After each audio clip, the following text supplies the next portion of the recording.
This is Hemant, And Jessica. and you're listening to the Friendly Atheist Podcast. Please go to patreon.com/Friendly Atheist Podcast. And I want to give a shout out to some of our newer Patreons. Patreons that include Cynthia W., Raja K., Brian E., and the boy who cried WTF. Thank you. And hello, how are you? Hi, I'm good. Could you put your right earbud in so I can hear you? Lies. Oh, I can barely hear you. I'm good. Are you ready for some real white people bullshit? I am so ready for everything. Um, Which white thing do you want to start out oh, with? I wanted to start with a personal anecdote that I knew Oh, you would make please. fun of. I was going to put it on Twitter, but I thought you would want to hear it from me live. Okay. So my dog's vet thinks that my dog, Dottie, might have anxiety.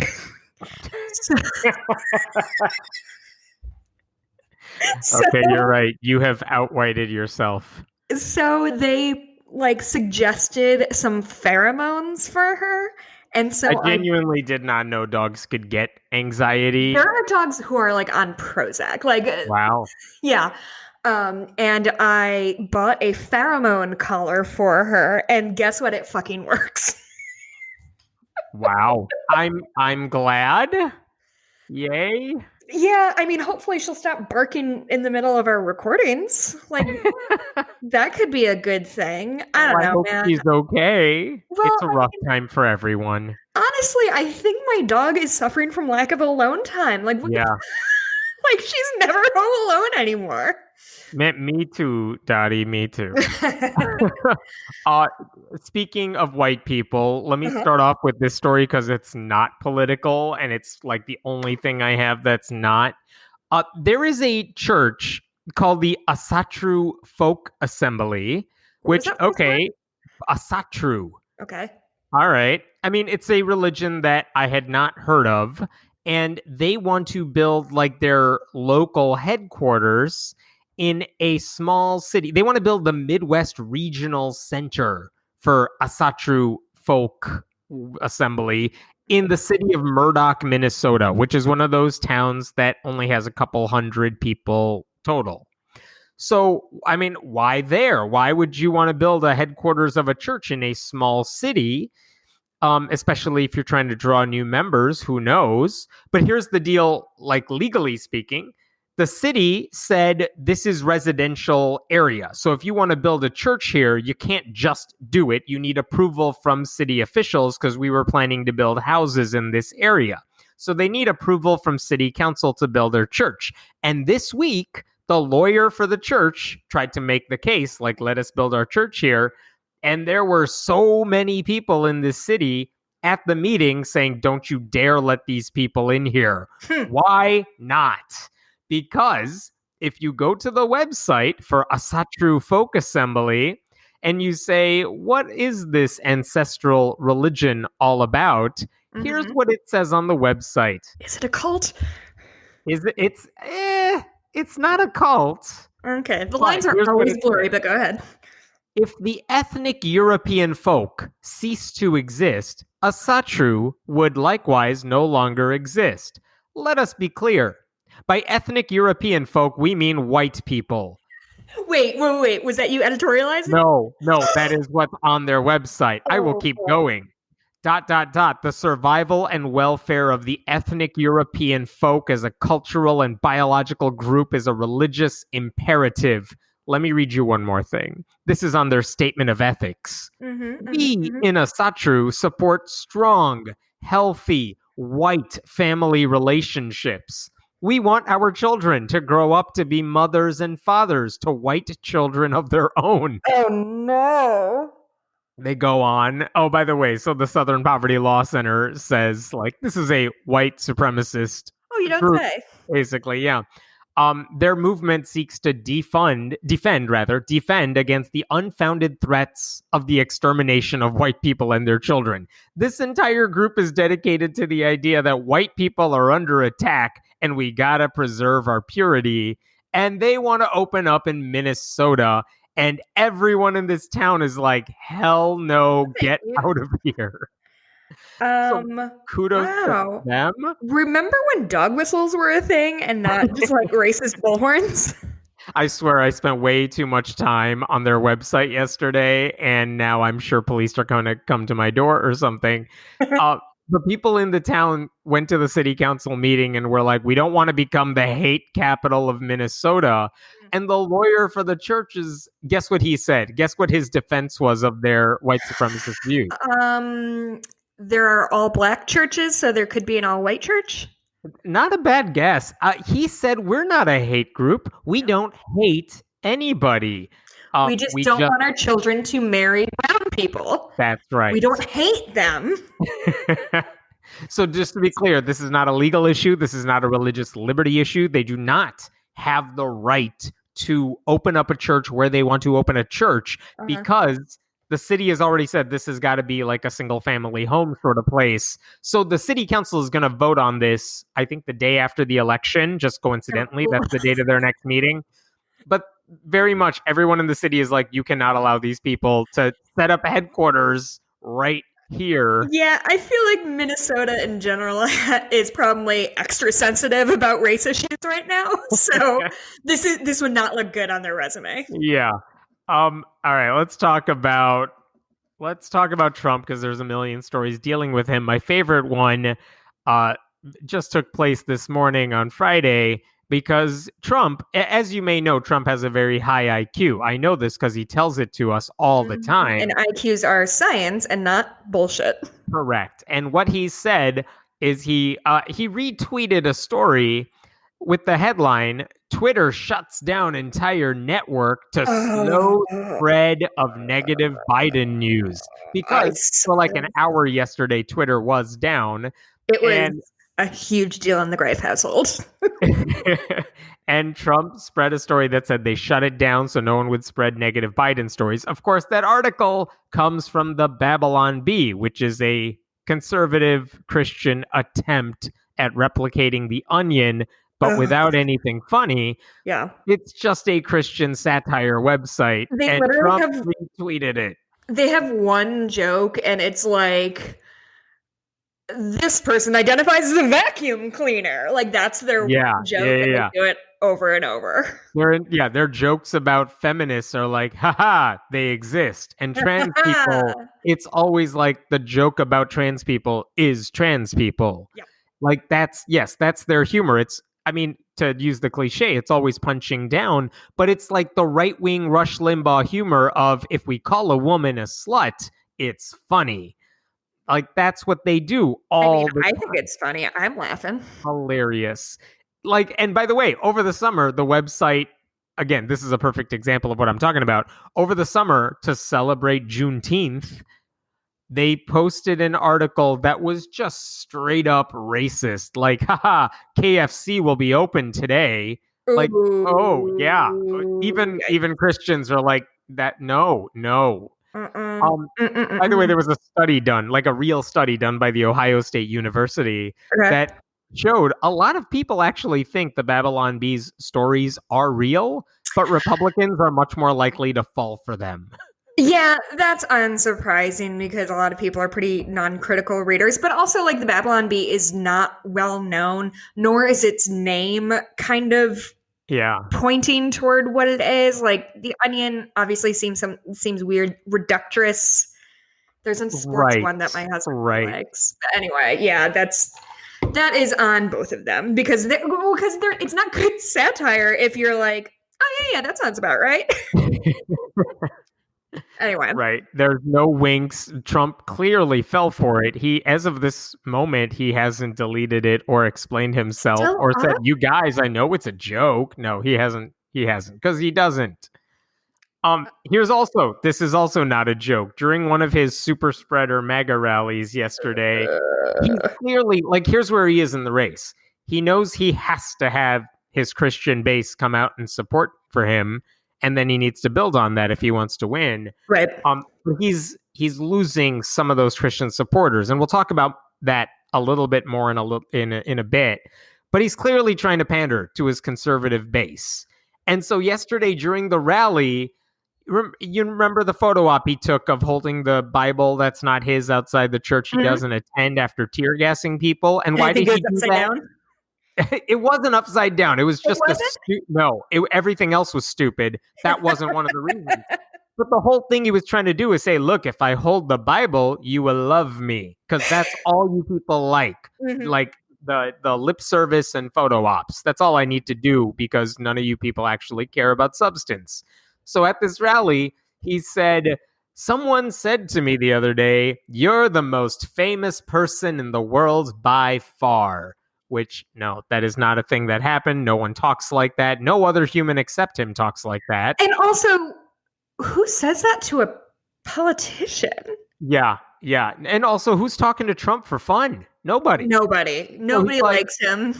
Nobody loves him. Someone without a name said to me the other day, you're the most famous person in the world by far. And he said, no, I'm not. No, I'm not. They said, I'm quoting him, by the way.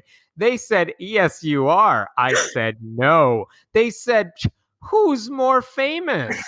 And you got to see the video because you got to see his facial reaction. Because he's setting himself up for his own joke and he's about to bask in applause. And he's waited for this moment for seconds while he thought of this line. Is it Jesus? So he said, who's more famous? I said, pause. Jesus Christ. And then he smiles and the audience cheers. And he goes on to say, I'm not taking any chances. I'm not having any arguments. Jesus Christ. I'm not going to take any chances. Let me look up and I'll say, I assume to Jesus, it's not even close. You know what's so funny about that, Hammett? What? The other day, my dog told me, Jessica, you're the prettiest lady in the whole wide world. And I was like, no, Dottie. And she was like, you are. And I was like, no, Dottie. And she was like, who would be more beautiful? And you know what I said, Hammett? What'd you say? Christ. There you go.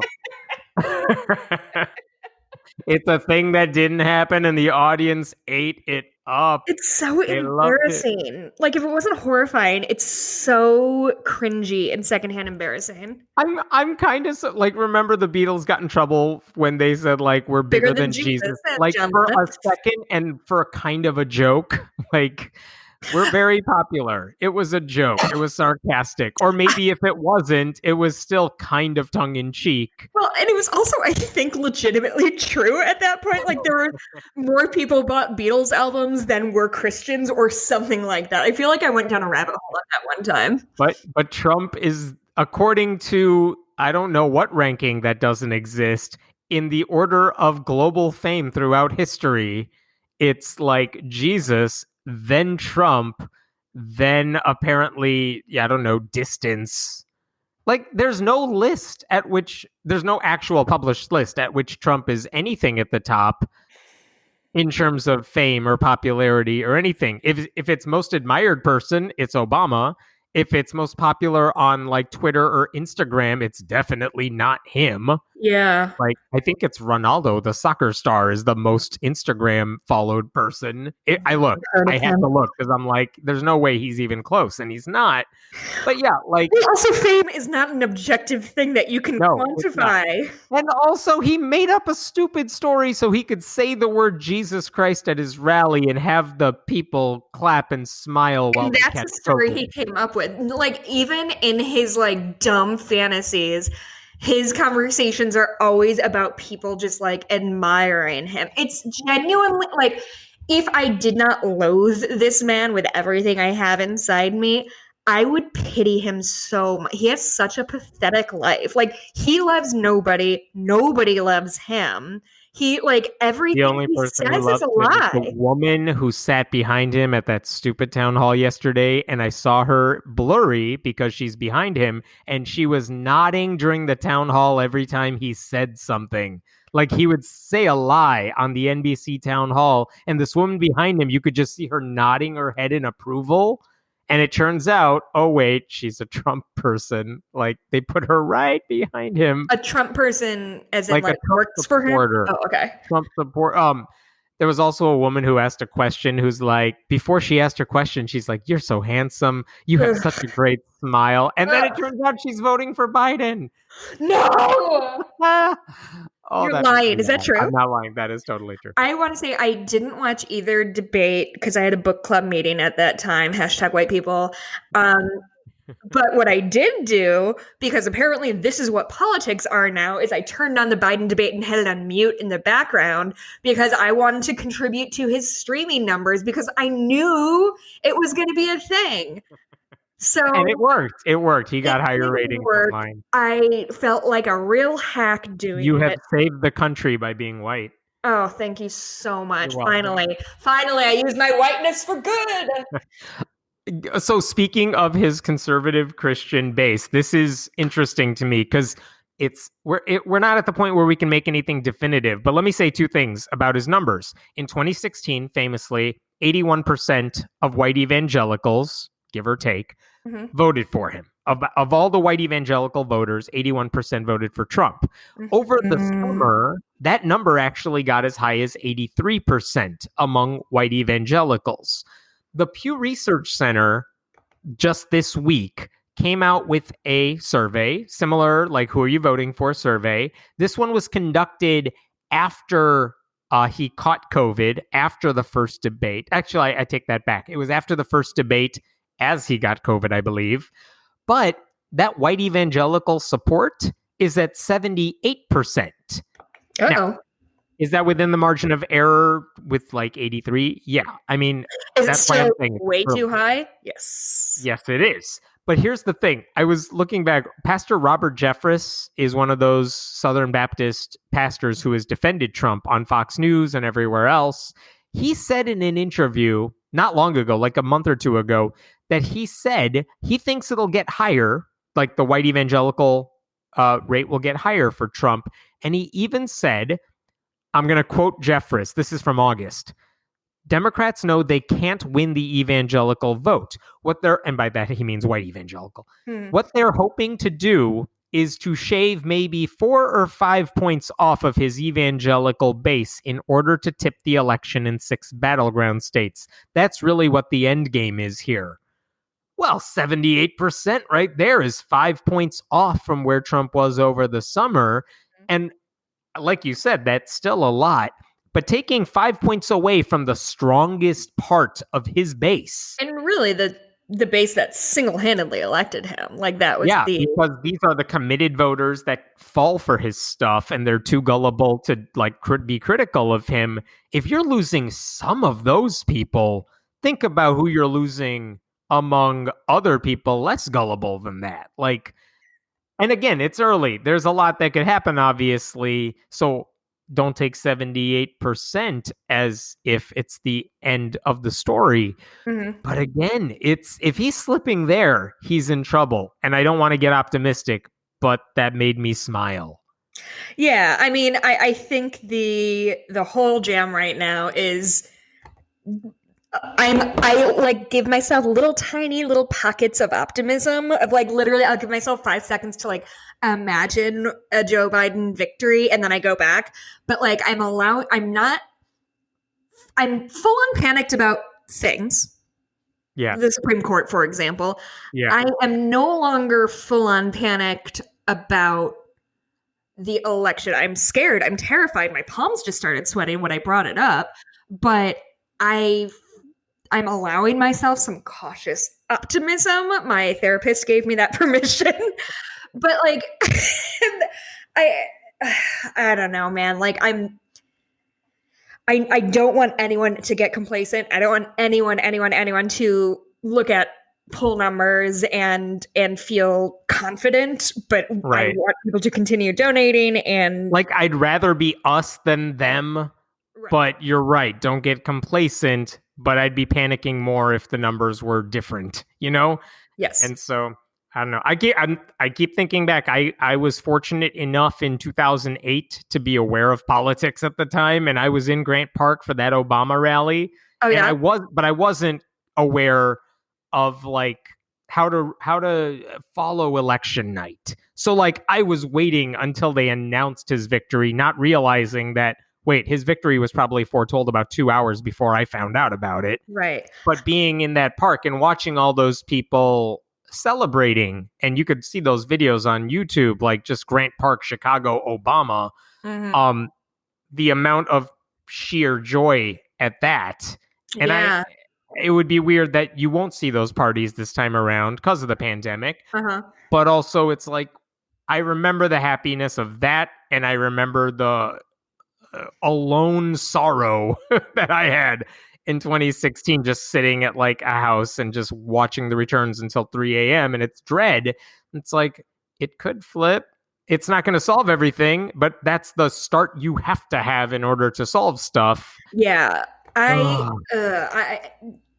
will never, ever, ever, ever, ever forget that feeling I had when like Florida or whatever went to Trump. I don't remember when kind of the tipping point was, but like I remember sitting on the floor in front of my TV with a big glass of wine in front of me, and I had been wearing like my Nasty Women Vote shirt that I made, and I wore a blazer to work that day for reasons I don't fucking know, like Pantsuit Nation.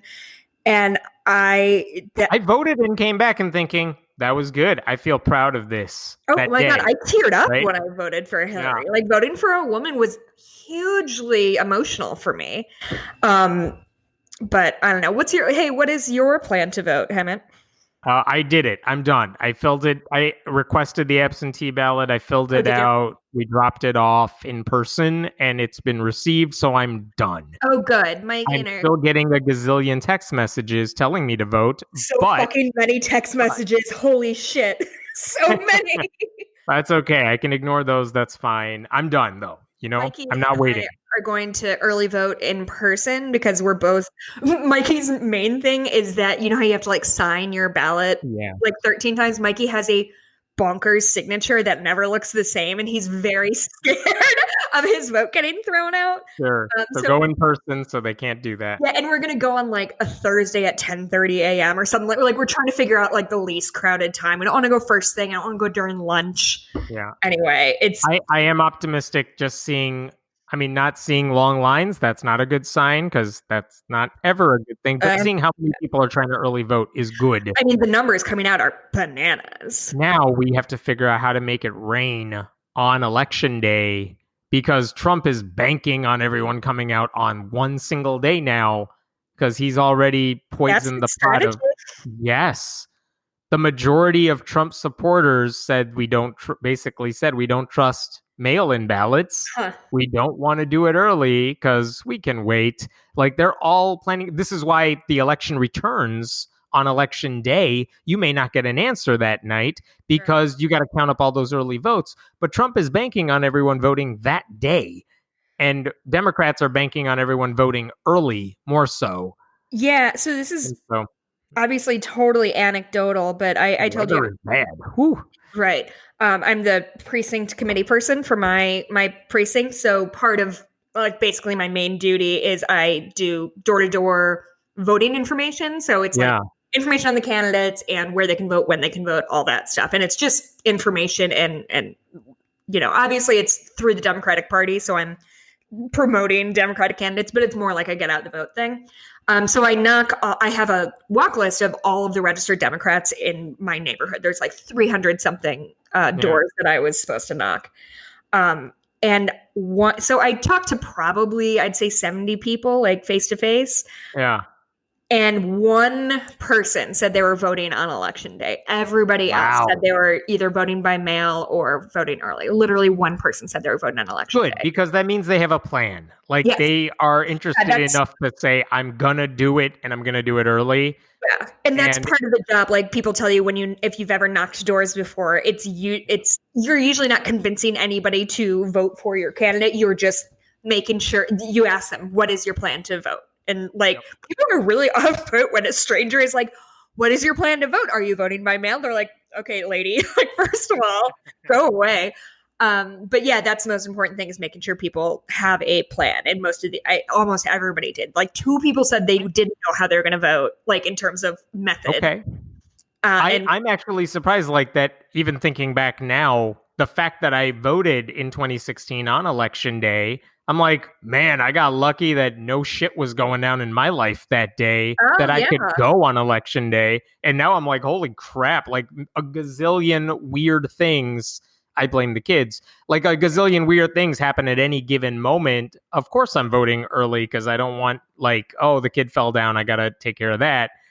And then I can't vote. And I don't want that to happen. Like, I can't imagine ever voting on election day again, given the option. Yeah, I kind of feel the same. When I lived in Chicago, I usually voted on election day because it was like right next to my apartment. Yeah. And so I could just walk in and I would go there like, I would go there at like 7:30 or whatever, and I didn't work till 9. Yeah. So that I usually did an election day, but since we've moved to the suburbs, we have to go to the Fox Valley Mall is like our closest voting place. So you got to go a little ways.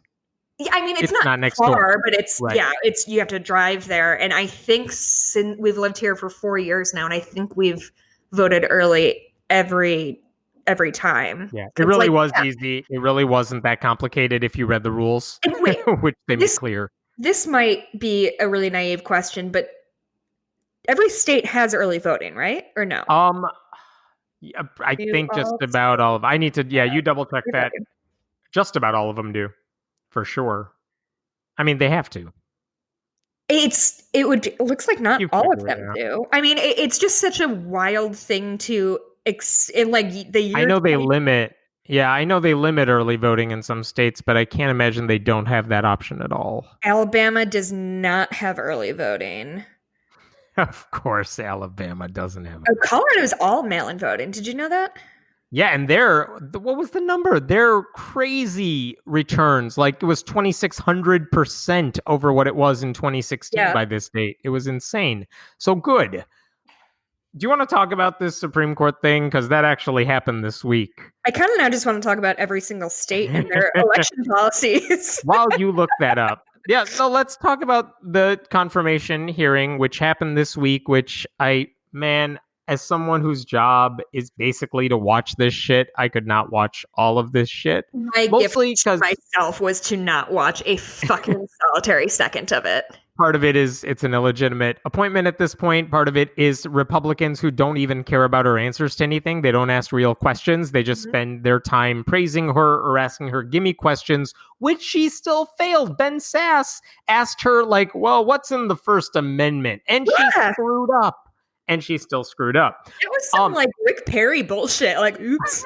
Also, I saw she maybe get out your notebook and write something on it. She wasn't taking any notes or writing any. Like, honestly, when I used to interview people back in the day, if people didn't like at least seem prepared to take notes, I almost never would. I would almost always pass on them because, like, no, fucking write something down. Like, at least pretend. Like, the things. I mean, I would have.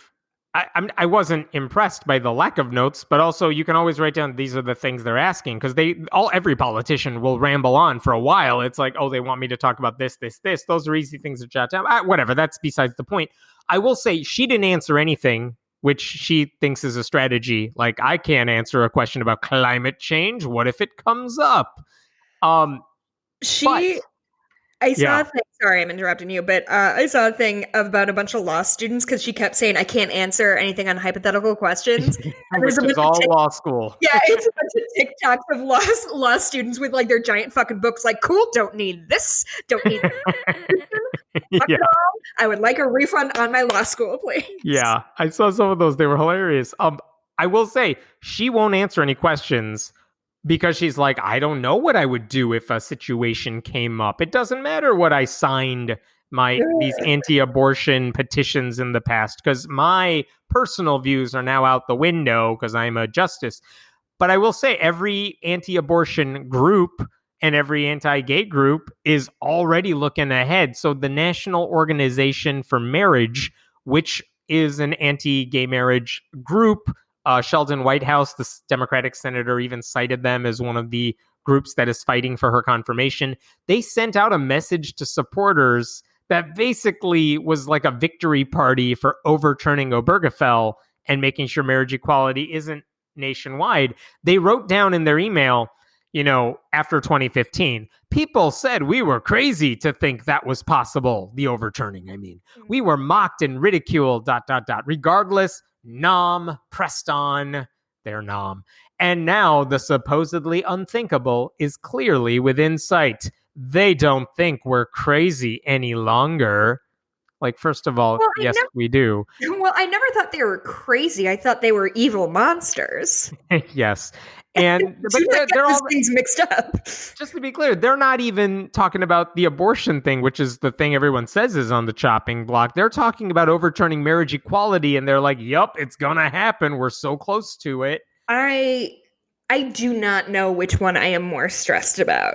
Like those are the two things that like I want to strangle never Biden people on. Never, Of like, yeah. you fucking like this isn't. You don't want to vote for him because he's not perfect, but this is what you're willing to settle for if you don't vote for him because you don't think this is a big enough deal to change the trajectory of the court. And last night, we should point out, Biden said during his town hall, they said, are you going to answer if you're supporting expanding the court? And Biden has said over and over, I don't want to answer that because if I answer it, that's going to be the only thing you ever talk about. Right. But he did say I would answer the question before the election. And I think this is a fair thing to say. He said, I'm waiting to, he didn't say this, I'm saying this.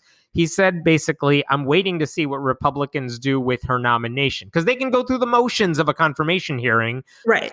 But it's not a done deal until they actually confirm her, which is about 2 weeks away.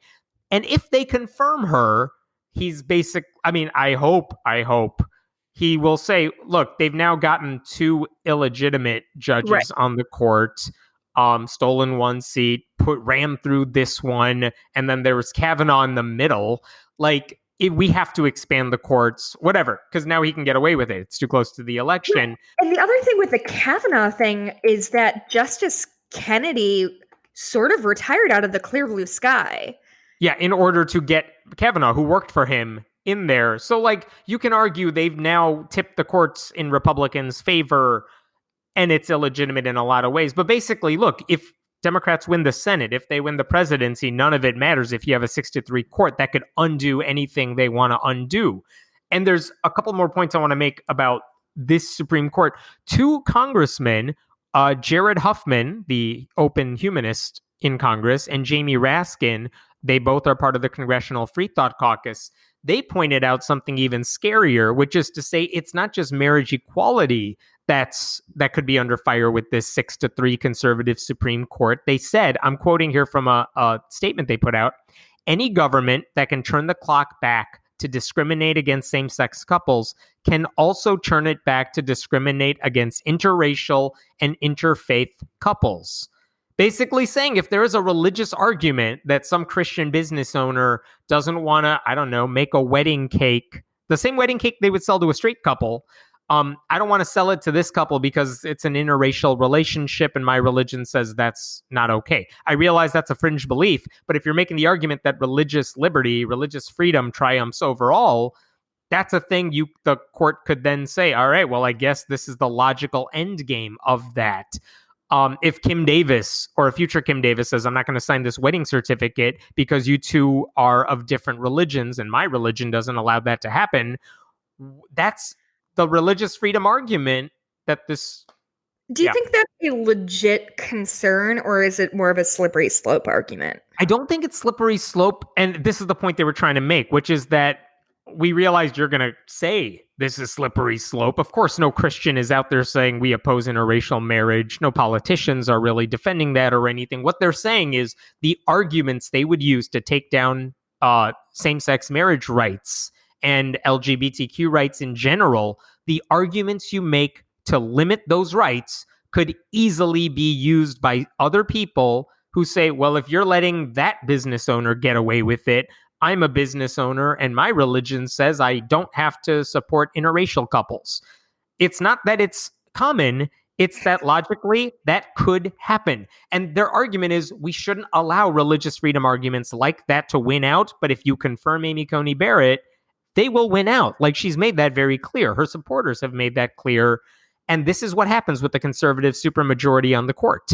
That, I think, is the point they were trying to make. Like, yeah. I'm sure you've looked into it more than I have.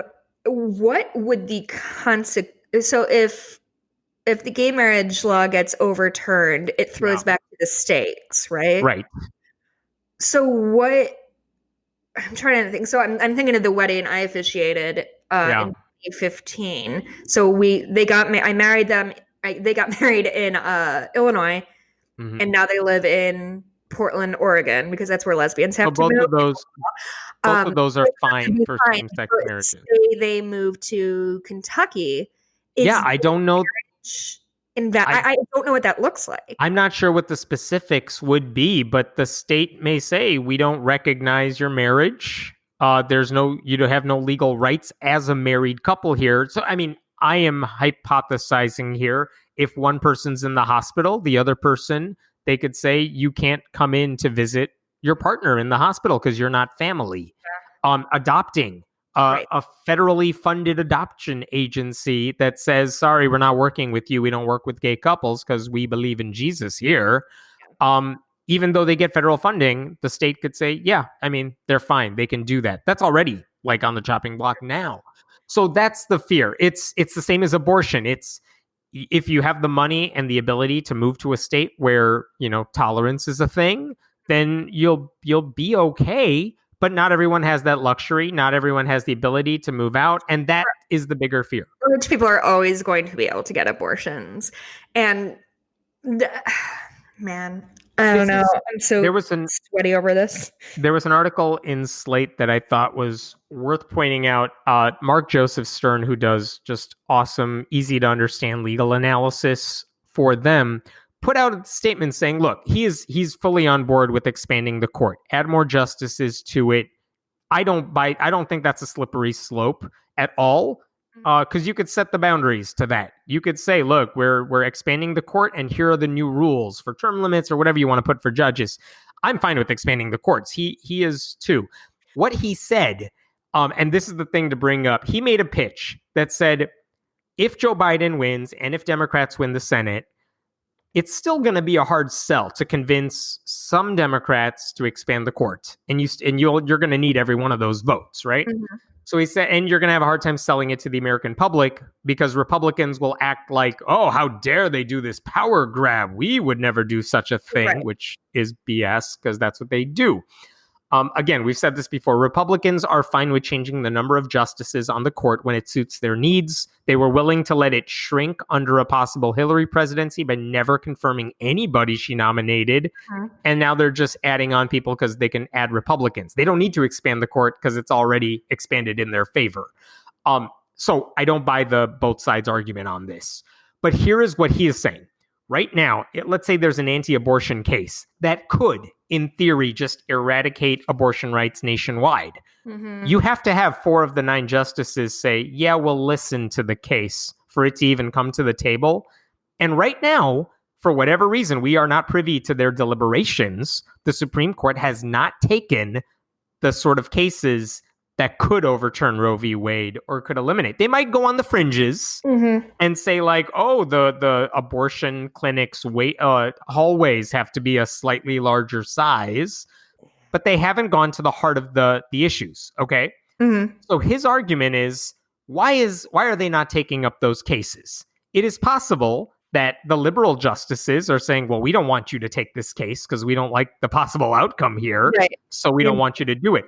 It's possible someone like John Roberts, maybe Neil Gorsuch says, yeah, we are not taking this either because John Roberts cares about the legitimacy of the court and he likes moving in small incremental steps. So maybe he's against it too. Well, if it's a 6-3 court, you're not necessarily going to have that.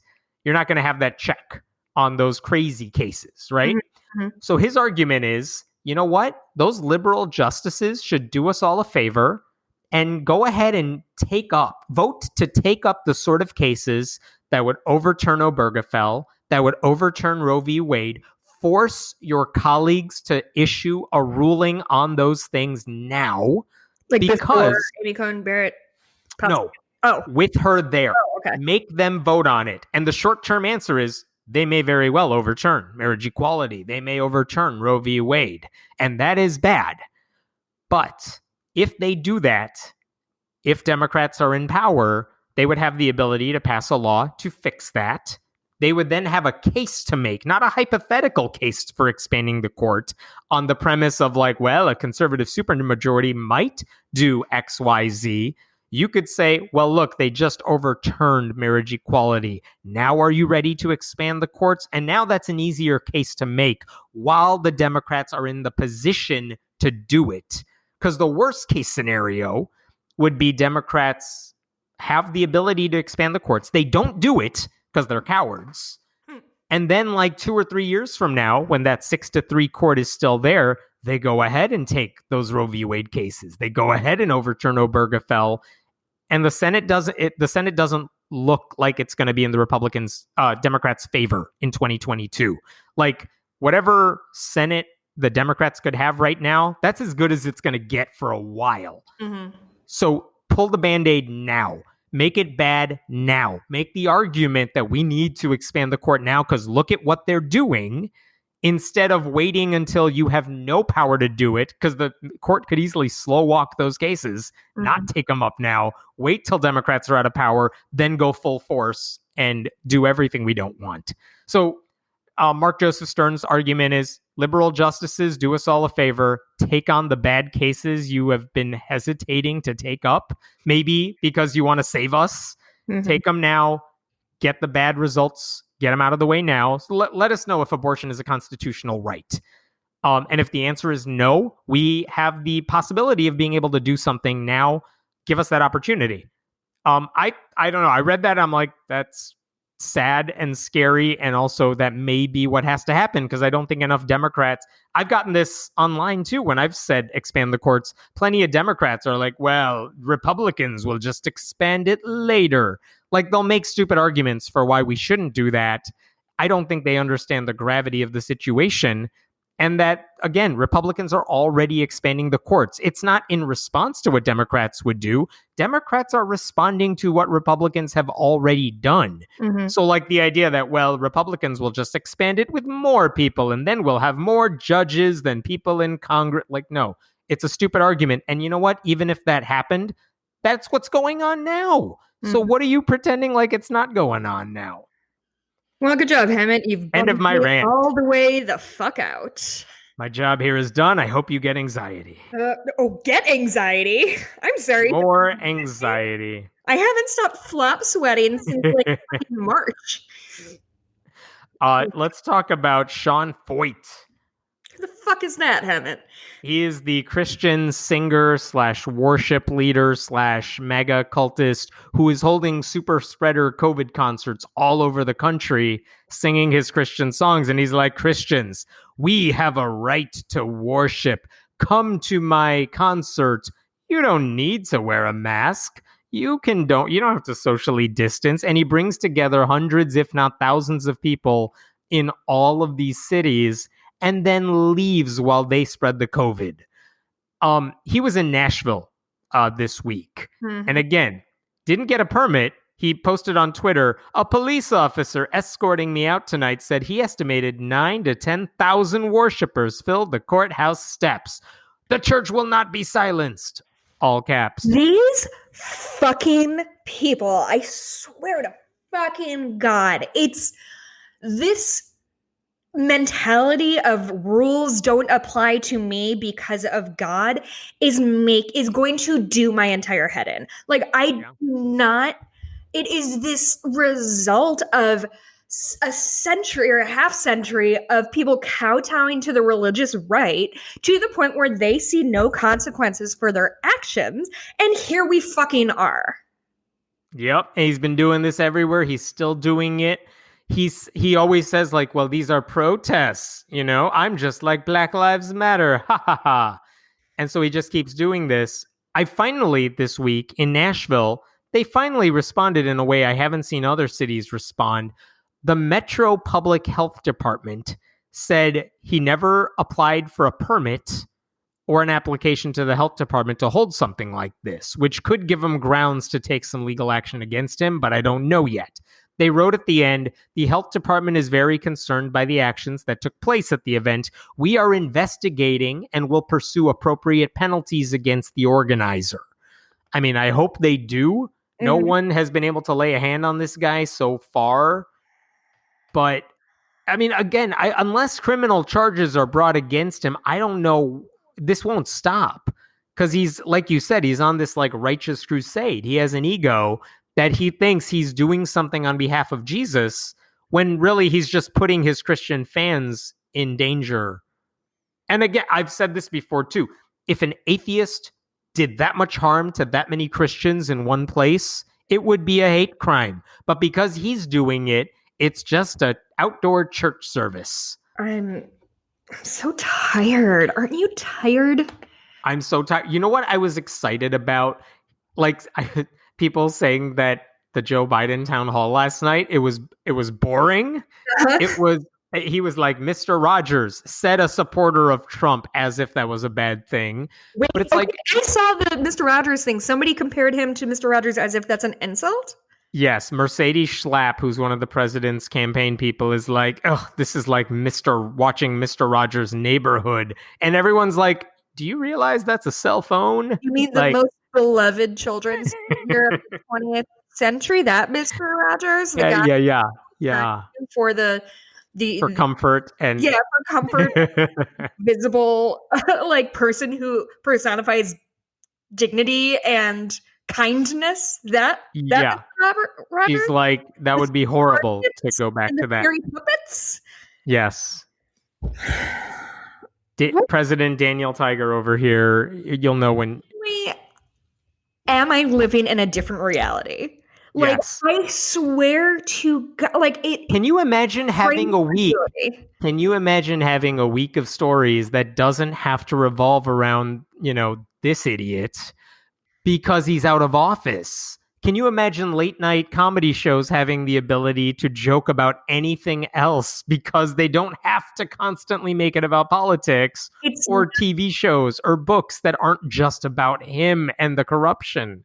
Genuinely, I don't know that, like, even if we get a President Joe Biden, I do not know how much Trump is going to, like, fade into the background. I think we're stuck with him as a notable public figure until that motherfucker dies. That's true, but that happens because there's an entire right-wing echo chamber that, like, every magazine I read is always about him too, or the people surrounding him, or the things they're doing.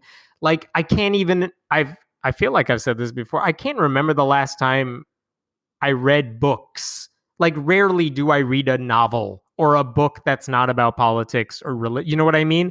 It would be nice to have the luxury to think about other stuff. And I feel like there's too much going on for us who have to talk about this stuff. Like, it would be cool to talk about religion in a way that doesn't revolve around politics, but not right now. Can't do that. There's too much at stake. Oh, and we've gotten criticisms in the past, not lately really, but in the past of like that we focus too much on Christians and not enough on like the various shit like Muslims can pull or whatever. Yeah. There's a reason. Like, it's, to me, it's the same reason. Like,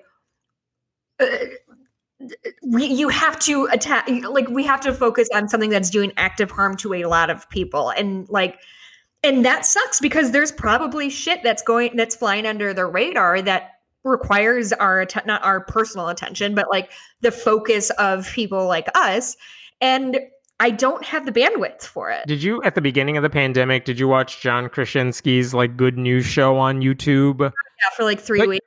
Yeah, and the whole, I forget this whole story behind that, but the whole point of it is, look, I know you're inundated with Trump. Let me just tell you happy things for a little bit. But the fact that has to be like a frivolous side gig, like where like, look, I'm doing this on purpose because you don't want to talk about him. We could live in a world where like, I mean, I know Democrats are not perfect. I know there was bad stuff happening when Obama was in office too, but imagine living in a country where if you don't want to pay attention to politics all the time, you don't have to. Like, I like sports, but honestly, even the NBA finals, even the World Series, baseball playoffs happening now, I'm not really into it. It might be on in the background, but I couldn't really care that much because I'm like, this seems like such low stakes. And my teams aren't in it, but it feels, yeah. Like, I wish I could go to a time when, like, if I don't want to pay attention to what's going on in government, you could, because you could trust that competent people were in charge, and at least the people who are paying attention to the stuff you need to pay attention to, like, it would be cool if an expose was a rare thing, because it didn't happen every damn day. Pete Buttigieg tweeted yesterday at some point, like, imagine turning on your TV and the president is speaking and your blood pressure goes down instead of up. Yeah, exactly. You could watch. I watch Rachel Maddow all the time, and I can think of when her show back in the Obama times, maybe even before that, she would have segments where she makes cocktails. Yeah. Like, there were segments that weren't about Trump, and I know, like, the show changes all the time. We don't do the same show we started out doing either. But the fact that it's like, you know what? We talked about the bad stuff. We talked about some stuff. Let's spend a couple minutes doing something amusing. Yeah, like, and you can't do that now. Let's let ourselves have a moment to relax. It's so much, and it's all the fucking time. And every time I get an alert from my phone, I'm like, fuck, what now? Yeah. I will wake up, and I don't follow a gazillion people on Twitter, but when there's like 150 new tweets since I went to bed at 2 a.m., it's like, what the fuck did he do now? Yep. Like, and this morning it was, he tweeted the Babylon Bee. Got it. Okay. I wanted to bring up, here's one example of a somewhat fun, it's not even fun, but it's a frivolous story that's not Trump related. 2 years ago, in Ontario, I believe, in Canada, an artist created statues of Jesus on a bench. And basically, it doesn't look like Jesus. It's Jesus, like, covered up in a blanket. But if you look closely, there are holes in his hands where he was crucified. You could tell it was Jesus if you were looking for the signs, right? Mm-hmm. So he put up these statues, multiple statues, of homeless Jesus in parks around the city of Hamilton. And they did this, those statues were popular enough because it got people saying, like, oh, that's a homeless person on a bench. Mm-hmm. Oh, but it's Jesus. Like, how do you treat this person who is clearly in need? And the artist wanted you to think that way. Like, do you ignore the statue? Right. Or do you actually do something to try to help, only to realize this is Jesus? By the way, some Christian pastors have gotten viral videos because sometimes they will do this thing where they do dress up like a homeless person and stand outside the church as people are walking in and they beg for money, and people are filming them quietly without telling the congregation. And you see people walking past like, oh no, I'm not giving you anything. Mm-hmm. And then when it's time for the pastor to get on stage, the homeless man comes on stage. What? And then he unveils the outfit and he's like, what are you doing for the least of these? Ta-da! And it's a viral video. Yeah, like, listen, if you're going to go to church, that's a good message to take away from it.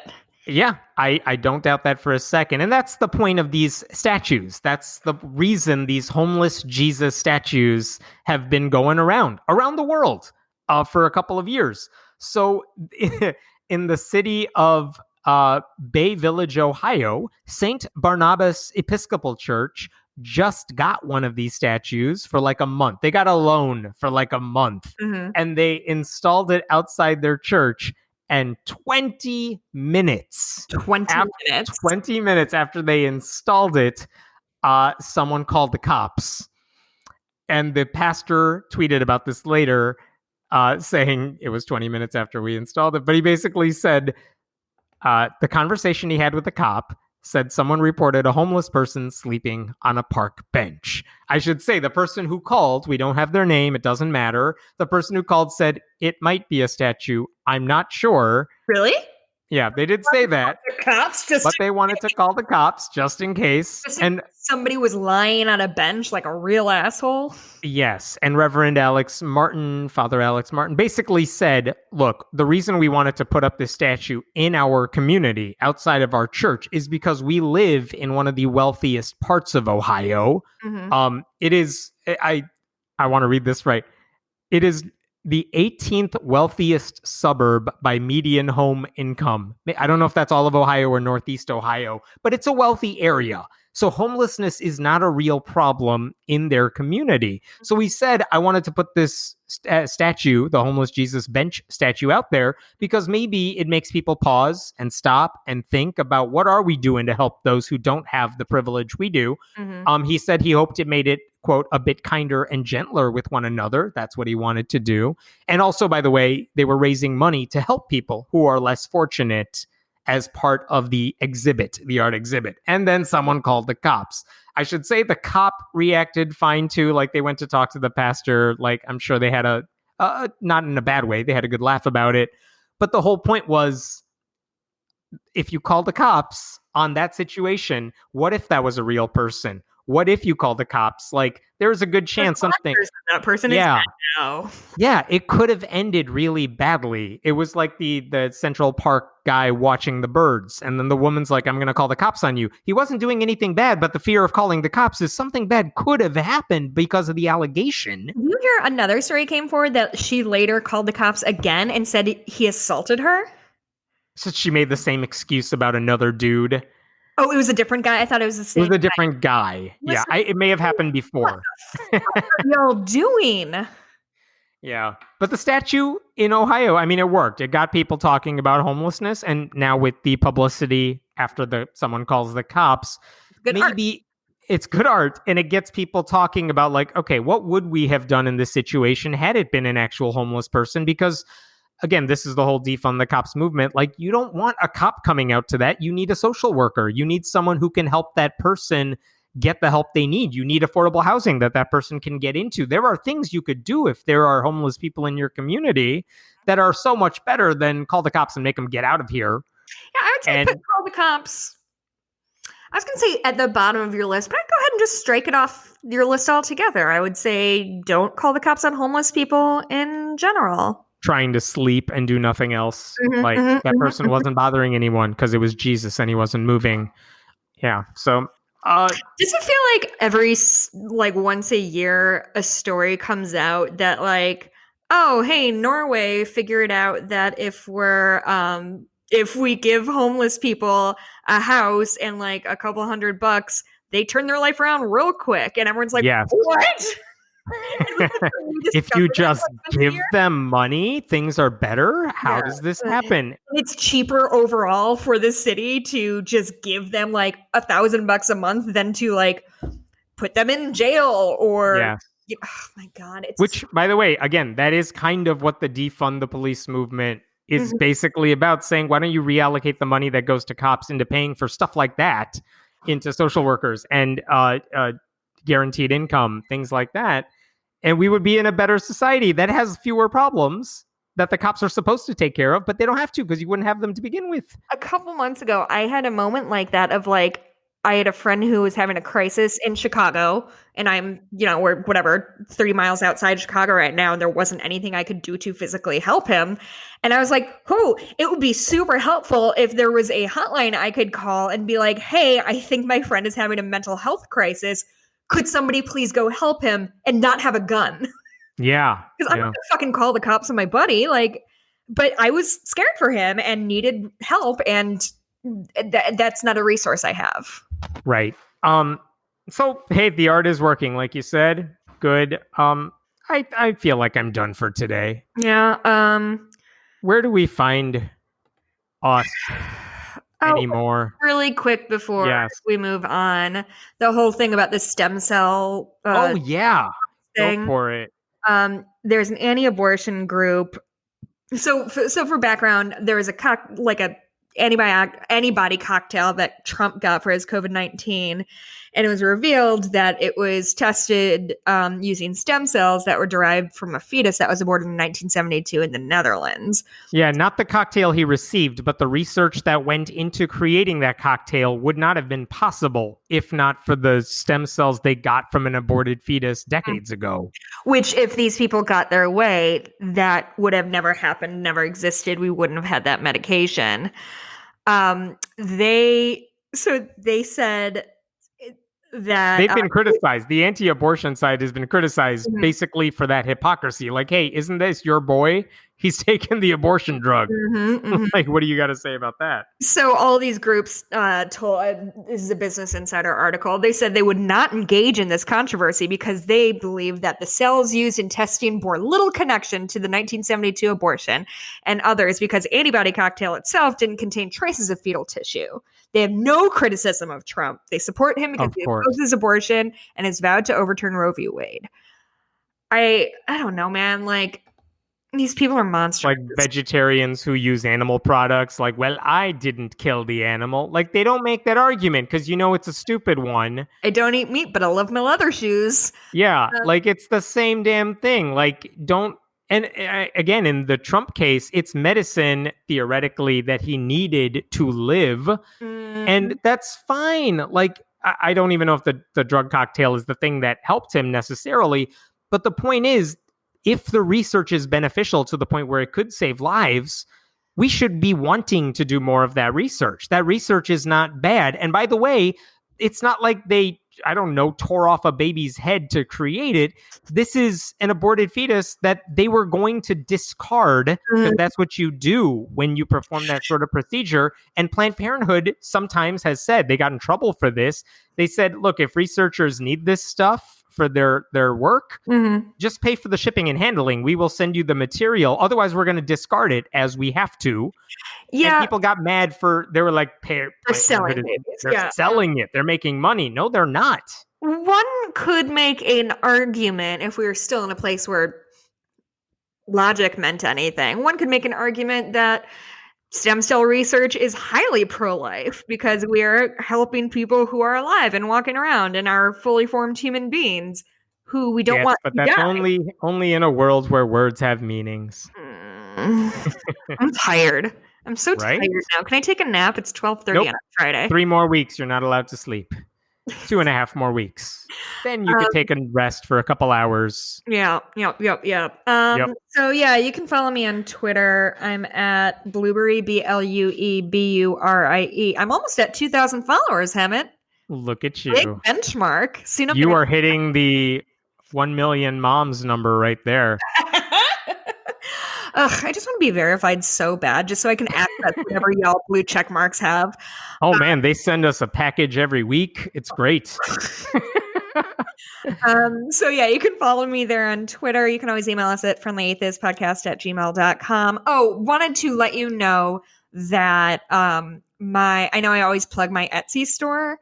My Etsy store is still up, but I pulled down all of my cross stitches that I make and sell, so it's only selling patterns because I just got extraordinarily overwhelmed with the work I had to do on top of my full-time job. So that's how I'll still do one-off projects if people want to message me. I'll do them once in a while, but it was just getting to be too much. And did I tell you I'm participating in National Novel Writing Month next month? Have fun with that. Thank you. I'm very excited about it. Hammett, bud, where can we find you? I am at Hammett Meta on Twitter. Go to patreon.com/friendlyatheistpodcast or go to Substack, friendlyatheist.substack.com for the newsletter, roundup of the news every week. And go to iTunes, leave us a review. I'm going to read this one from a guy named, I'm assuming it's a guy. He was also giving me shit on Twitter, so I muted him because I don't have time right now. His name is Gohan Gohan pro-life. Love it. Oh, this should be good. Exclamation point. 5 stars. For any pro-life Christians as myself, this is a great source to find arguments built without logic or reason and constant strawmanning of the Christian pro-life stance. Because of y'all's content, thank you for using gender-neutral collective. Because of y'all's content, I am more confident in my arguments for theism, Christianity, and the science behind pro-life stance. Y'all make me more of a Christian and pro-lifer every day. Keep up the content. 5 stars. So, listen. You know what? If you want to download and give us 5 stars, that money still spends. Yes, we do get a check for every 5-star review from the internet machine. I understand that what I said was deeply flawed and made no sense. It's okay. Nothing makes sense anymore. It's all good. All right, we'll see you all next week. Have a good one. Yeah, what? Last thing. This weekend I am recording other podcast I do with my husband, Cooper Duper. It's a Twin Peaks podcast. 2 weeks ago or so, we had Ross Blotcher from Ono, Ross and Carrie on as a guest. This coming weekend, I'm going to have Adil Rafai from Ono from the Magic Tavern, which is very exciting. He's a very, very, very funny guy. He's an improv guy. I said, oh no, from the Magic Tavern. According to my husband, I meant hello from the Magic Tavern. Thank you, Michael. He live fact checks me. He's like the moderator I need in my life. Anyway, that's very exciting. That's going to be out next week. That's it. Okay, we'll talk to you All right, we'll talk to you later. Bye. Okay.